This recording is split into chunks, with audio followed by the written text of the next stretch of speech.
एक संस्मरण मैंने कई बार सुनाया, अभी भी आ गया। एक व्यक्ति बहुत गरीब था, बहुत गरीब। सन 1980 के लगभग की घटना है। बहुत गरीब, इतना गरीब कि खाने को भी नहीं।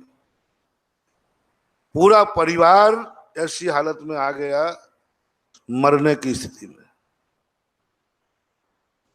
आचार्य सिपा, हम लोग सब नए नए थे, तो सामने जब वो गए, हम लोगों से पहले महाराज जी के बाद, अब आचार्य जी तो बहुत बड़े हैं, डायरेक्ट जाने में तो उन लोगों ने हम लोगों से सोच लगा महाराज जी के दर्शन करा दो। पूरी व्यथा उन्होंने सुनाई। हम लोगों की द्रवीभूत हो गई आंखें। मैंने कहा जरूर आचार्य जी से मिलवाऊंगा इस परिवार को तो। और आचार्य जी जरूर जो कहते हैं, आचार्य जी कोई मंत्र नहीं देते, आचार्य जी कोई झाड़ा नहीं लगाते, आचार्य जी कोई पिछी नहीं लगाते। इसको देख करके तो जरूर लगाएंगे, क्योंकि संत हृदय नवनीत समाना। संतों का हृदय तो कोमल होता है, पसीज जाएंगे। हम लोग लेके गए, बोले महाराज जी ये लोग ऐसे ऐसे परेशान हैं और इनकी स्थिति ये है कि ये मरने की स्थिति में है, सारा परिवार मर जाएगा।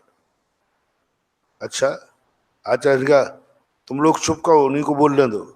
अब अपन लोग तो वकील बन के गए थे, थोड़ा नमक मिर्ची तो मिलाना ही थी। अच्छा, उन्हीं को बोलने दो, क्या बात है। बोलते बोलते जो उन्होंने अपनी व्यथा सुनाई, आचार्य जी की आंखें भी गीली हो गई। हम लोग देख रहे हैं। हमने कि बस अब गुरु जी की कृपा बरसने वाली है। ओह, आचार्य जी ने कहा अच्छा ये परेशानी है, ऐसा करो। हमारे आचार्य जी 2-3 बार बोलते, देखो ऐसा करना। अब हम लोग बिल्कुल ऐसे हो गए जैसे कि कुछ मिलने वाला है, चूक नहीं जाए। ऐसा करना, थोड़ा थोड़ा दान देना शुरू कर दो। हम लोगों को तो ऐसा झटका लगा कि ये साधु है कि क्या है। यथार्थ कर रहा हूं, परिणाम बिगड़ गए। हम लोग इतने परिणाम बिगड़े, मैंने कही अपन ने गुरु गलत चुन लिया। ये कोई साधुता है? ये कोई साधुता है क्या? खाने को नहीं, मर रहा है और कह रहा दान दो, दान देना शुरू करो। ये विवेकहीनता है। हम लोग उठ करके तुरंत आ गए। मैंने कि बहुत परिणाम बिगड़े। और वो पट्टा मूर्खानंद कह दिया जी, मन की मरेगा अबे। इसमें हम लोग इशारा कर रहे, खड़े होके बोल दे कि महाराज जी हमारे पास देने को क्या है। हम लोग इशारा कर रहे कि भाई कह दे महाराज जी हमारे पास तो कुछ भी नहीं, मैं क्या दूंगा, मेरे पास तो कुछ है ही नहीं। आप और अपन होते तो क्या करते? खड़े हो जाते। अब महाराज जी हम तो मर रहे हैं और आप दान देवी फिरे दिनों की मारी, पंडा कहें सीधो लाओ। हम तो मर रहे हैं और आप धान की बात कर रहे हो। लेकिन उसने हम लोगों की तरफ नहीं देख करके जी कह दिया। मैंने कि अब मरेगा ये, खाने को तो है नहीं, और दान के लिए कह दिया जी, हाँ कह दिया। हम लोग उठ के आ गए। सुबह दोपहर में द्रव्य संग्रह की क्लास चलती थी। अब हम लोग थे, क्षमा सागर जी, 3-4 मुराद, तबाड़ तोड़ प्रश्न किए, तबाड़ तोड़। साधु का हृदय कैसा होना चाहिए? साधु का हृदय, साधु को गरीब के साथ क्या व्यवहार करना चाहिए? जिनके खाने को नहीं हो, क्या उनको दान देना चाहिए डांका डाल के? अब आचार्य ने कहा कि ये बेमौसम की बरसात कहां से हो रही है, प्रसंग ही नहीं है। तो आचार्य ने कहा कि ये तो कोई प्रसंग ही नहीं चल रहा है, ये प्रश्न क्यों उठ रहा है? बोले प्रश्न ठेगा, सुबह आपने क्या कहा? अच्छा अच्छा अच्छा, समझ में आ गया है। गरीबों के महित सिहा, हम तो गरीबों के दुश्मन है ना। हम तो गरीबों के दुश्मन है, आप ही लोग हो गरीबों के बड़े दयालु। क्या बात। महाराज जी हम लोगों को बहुत परिणाम बिगड़ गए। आपको इतना कठोर नहीं होना चाहिए। आपको उन्होंने सुनाई थी, आपकी खुद आंखें भर आई थी, और बाद में आपने दान की कह दिया। तो अच्छा क्या करता? मैंने कि पीछे लगाना चाहिए थी। बोले अच्छा, मेरी पीछे लगाने से अमीर हो जाए तो चलो मैं चल के सारे भिखारियों को पीछे लगा देता हूं, और अमीर नहीं हुए तो फिर ध्यान रखना। बोलो। तो मैंने कहा ये तो कोई बात नहीं। एक आध मंत्र देते थे, वो माला फेर लेता, उसका व्यापार चल जाता। बोले माला फेरने से हो जाए तो सारे गरीबों को माला बांटो। तो महाराज जी, इतने अमीर लोग बैठे थे, उनसे किसी से सहायता ही क्या देते? आचार्य जी के पास तो अमीर ही लोग बैठे रहते, घिरे ही रहते हैं। एक ही साधु तो ऐसा है जो अमीरों से घिरा रहता है, गरीब वहां तक पहुंच ही नहीं पाते। है कि नहीं? बोलो ना, हम गलत तो नहीं बोल रहे। मैंने खुद देखा। इन लोगों से कह देते कि इस गरीब की कोई सहायता करो। अच्छा, इन अमीरों के सामने उस गरीब की इज्जत धूल में मिला देते, इस गरीब को अमीर का ऋणी बना देते, कर्जदार बना देते, कर्जदार बना देते, और कितने दिन चला लेता जिंदगी, कितना दे देते, एक दिन के लिए, 2 दिन के लिए, कब तक इनकी जिंदगी चल जाती, और स्वाभिमान भी नष्ट हो जाता। तो हम लोगों ने कहा वो देगा क्या? तो बोले मैंने तो ये तो नहीं कहा था कि इतना देना है, मैंने ये तो नहीं कहा ना कि इतना देना है। अरे एक रोटी आएगी तो उसमें से एक टुकड़ा दे देगा तो भी दान शुरू हो जाएगा। रोटी खाएगा ना, रोटी, उसमें से एक टुकड़ा भी दान दे देगा तो दान शुरू होगा। दान का यही थोड़ी है करोड़ों रुपया दिया जाए, करोड़ों रुपया दान दिया जाए ये नहीं, शक्ति प्रमाण दान दिया जाए। शक्ति प्रमाण का अर्थ क्या है? हमारे पास 4 दाने हैं, हम 1 दाना दे देंगे। घास की रोटी खाएंगे तो घास की रोटी दे देंगे, क्या बात हो गई? राणा प्रताप ने ऐसा जीवन आ गया कि घास की, देखना चमत्कार किसमें हुआ। सुनो रे गरीब लोगों, कर्जदार लोगों, शास्त्रों की कहानी तो है ही, राजस्थान के राणा की कहानी सुनो। ऐसे बुरे दिन आ गए उनके, घास की रोटी खाना पड़ी, घास की रोटी खाना पड़ी, और द्वारा लौटने का सवाल ही नहीं, कोई बचा ही नहीं था, सैनिक सब चले गए। भाई शक्ति सिंह दुश्मन से जाके मिल गया, भाई भी ने भी साथ छोड़ दिया। जो शक्ति सिंह इनका भाई था वो दुश्मन से जाके मिल गया। राणा ने जिंदगी का अंत कर दिया था, बस हमारी जिंदगी में अब कभी भी राजा नहीं बन पाएंगे, निर्णय हो चुका था। भीलों की बस्तियों में पहुंच गए थे, भीलों जैसी जिंदगी बिताने के लिए मन बना लिया था। मात्र एक घास की रोटी, बर्रू घास होती है मूंग के दाने के समान, जंगलों में बिना बोए होती है, उसको बोलते घास। जब रोटी बनाने लगी उनकी पत्नी, तो राणा कहते हैं 4 बनाना। बोले इतना सा तो आटा बना, 4 बनाना? बोले 4। बोले क्यों? अपन लोग तो 3 ही हैं। राणा कहते हैं देखो मेरा नियम है, मैं बिना दान दिए कुछ भी खाता नहीं हूं, कुछ भी ग्रहण नहीं करता। एक रोटी दान की बना लेना। ये प्रसंग जब मैं चित्तौड़ गया, उनके संस्मरण में जब पड़ा, मैं स्तब्ध रह गया। संकट में, अरे दूसरे की रोटी चुराने का भाव आता है,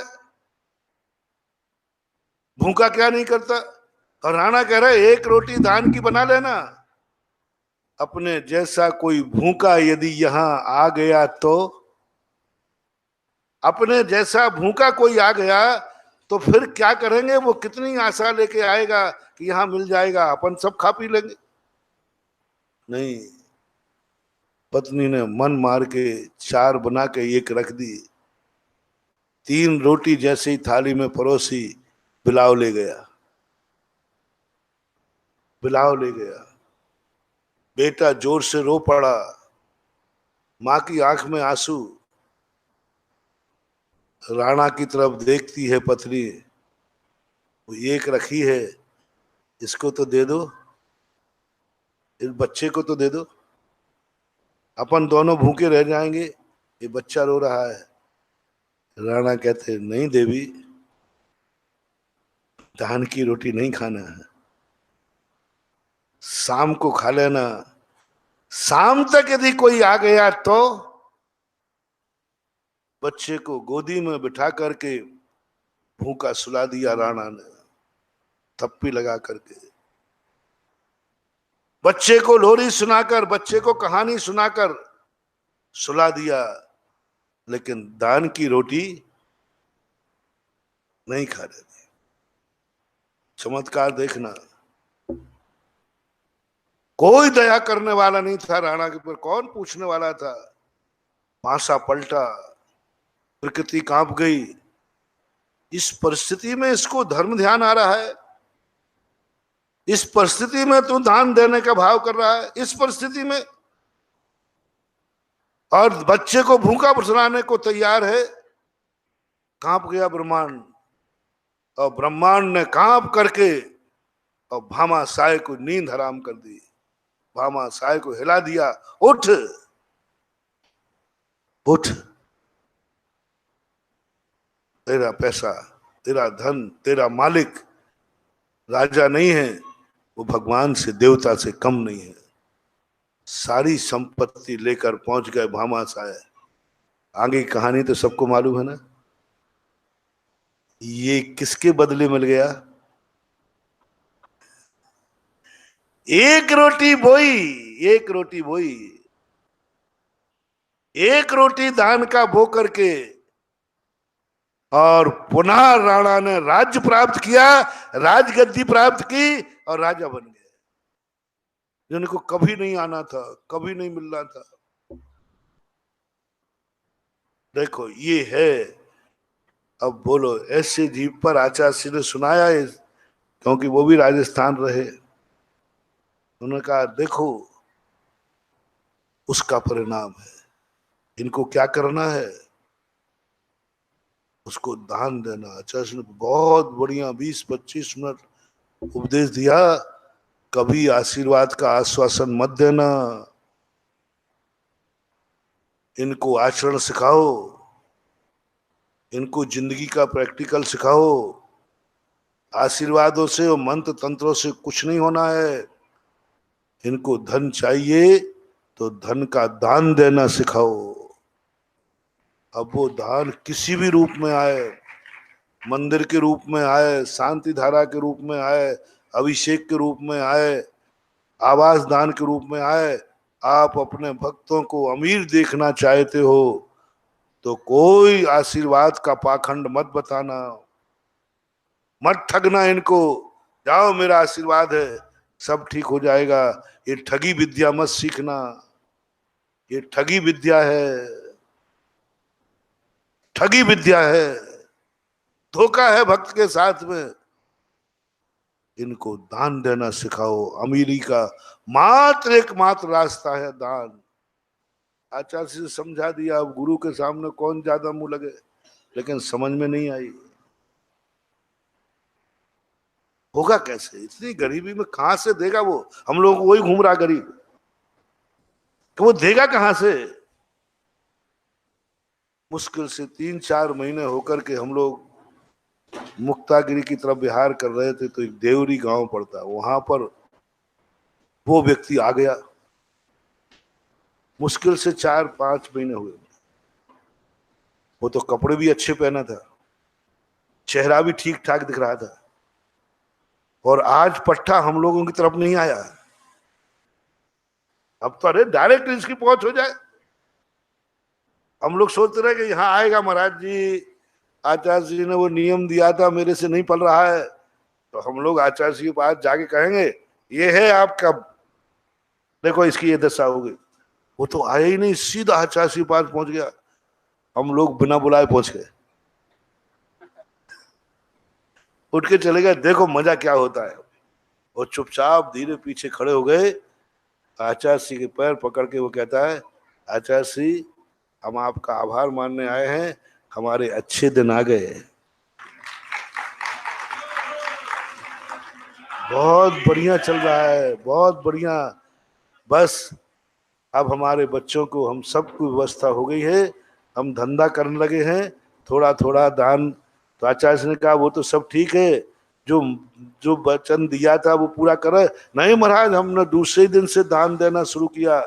पहले हमने थोड़ा सा जो भोजन था मैंने उठा करके एक चिड़िया को आधी रोटी डाली थी, फिर मैंने गाय को खिलाने लगा, और धीरे धीरे आकर के अब मैं मंदिर जाता हूँ, बिना दान दिए मंदिर के दर्शन नहीं करता हूँ। कभी 10 पैसा, कभी 4 आना, कभी 50 पैसा, प्रतिदिन मैं दान देता हूँ। एक भी दिन ऐसा नहीं गया उस दिन से जिस दिन मैंने किसी ना किसी रूप में दान नहीं दिया हो। प्रतिदिन दे रहा हूं। और आज अब तो आप और कहो तो आपके सामने बोल दूं, अरे मैंने कि बड़ा धन्ना सेठ बन गया। ओहो, वो चला गया। फिर आचार्य श्री ने हम लोग तरफ, आओ अब तुम लोग आ जाओ। देखा, वो दिन है, कान पकड़े, गुरु की महिमा वर्णी न जाए, गुरु नाम जपो मन वचन का।